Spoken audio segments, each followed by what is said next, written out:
opened the Lanet Regional Hospital.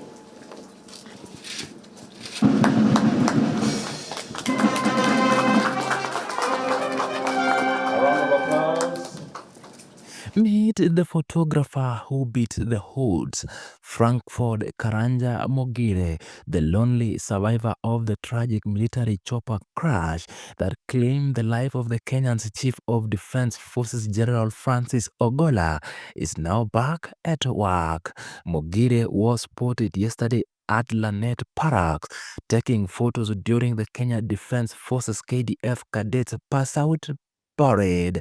Come, composed and behind the lens once again, documenting a professional that nearly took his life. FRANKFORD Mogire is not just another government cameraman. His journey began a year with a passion for photography and storytelling. A graduate of Mount Kenya University with a background in journalism and media studies, he once worked as a copy editor at NTV before joining the Department of Defense as a military photojournalist. Over the years, Mogire covered numerous high-level military operations, official state function, and humanitarian missions across Kenya that has been conducted by the Kenya Defense Forces. Nothing but could have prepared him for April 18, 2024, the day everything changed. That morning, Mogire boarded the Kenya Air Force UN helicopter with a team of senior military officials led by the General Francis Ogolla. They were on an official visit to Chesagon in West Pokot County to inspect ongoing security operations targeting banditry and cultural rustling in the northern region of the country. General Ogolla, known for his commitment to the national security and community engagement, had insisted on the visit troops to the ground to boost their morale.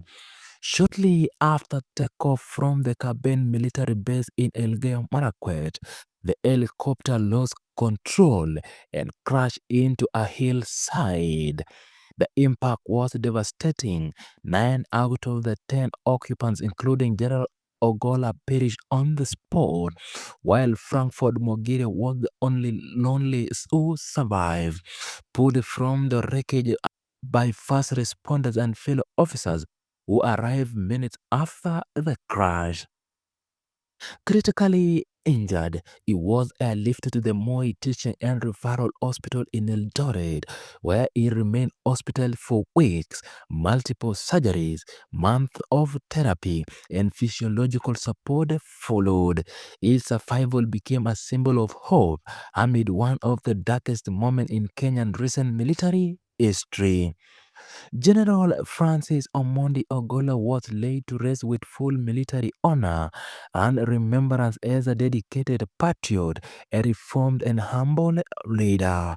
His sudden death shocked the nation and left a void in the heart of the KDF. Mogire, whose camera had once followed Ogolla for high-level meetings to remote outposts, was among those most personally affected. Fast forward to yesterday, 1 year later, and FRANKFORD Mogire is back on duty at Lanet Barracks, where hundreds of cadets took their oath to defend the nation. Mogire stood quietly with his camera, doing what he does best, capturing moments of the courageous pride and patriotism of the Kenya Defense Forces.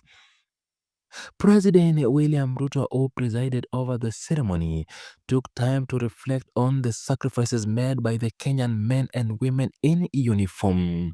In his address, he honored the memory of the late General Ogolla and acknowledged the resilience of those who continue to serve despite the loss. Among the hundred in attendance, few noticed the man behind the wheels, but those who knew the story saw more than just a photographer at work. They saw a survivor and a storyteller and a symbol of endurance. FRANKFORD Mogire journey back to the field is not just among the professional duties, but also deepened personal return.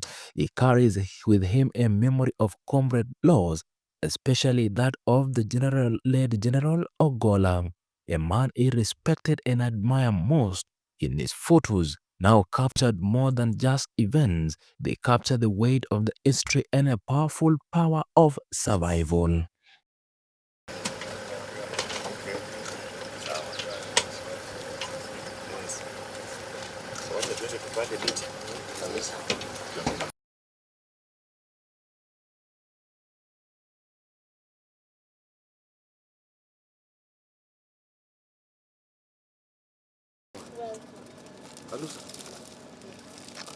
All right.